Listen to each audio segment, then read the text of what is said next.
ఆనందాశ్రుభిర్ ఆతనోతి పులకం నైర్మల్యతశ్చాదనం వాచా శంఖముఖస్థితైశ్చ జఠరాపూర్తిం చరిత్రామృతైః రుద్రాక్షైర్భసితేన దేవవపుషో రక్షాం భవద్భావనా పర్యంకే వినివేశ్య భక్తిజననీ భక్తార్భకం రక్షతి.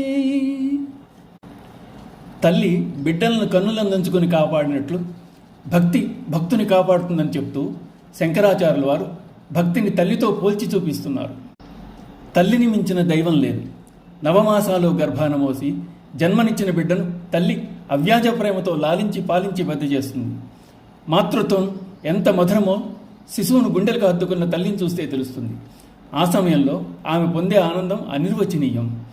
బిడ్డను చూచిన ఆనందంలో ఆమె కన్నుల వెంట ఆనంద బాష్పాలు దొల్లుతాయి.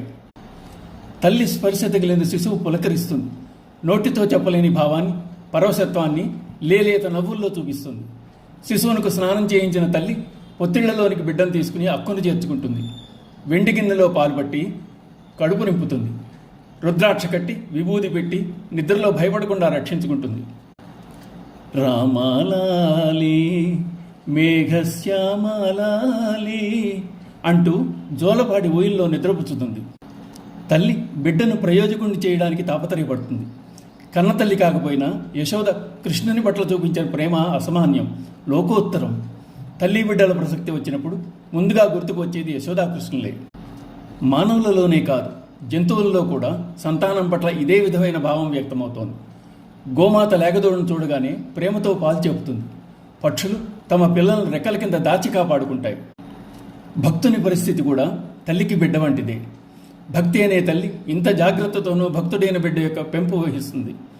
భక్తి కలిగి భగవంతుని అందుల ఆలోచనతో పరవశమైనప్పుడు భక్తుని కన్ను నుండి ఆనందాశ్రువులు అప్రయత్నంగా దొర్లుతాయి.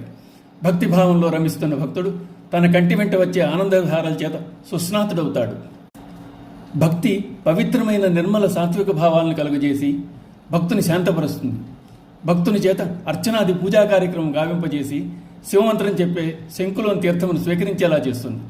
భక్తుని చేత రుద్రాక్షలు విభూతి ధరింపజేస్తుంది. భక్తుణ్ణి శివధ్యానం అనే ఊయల్లో పరుండి చేస్తుంది.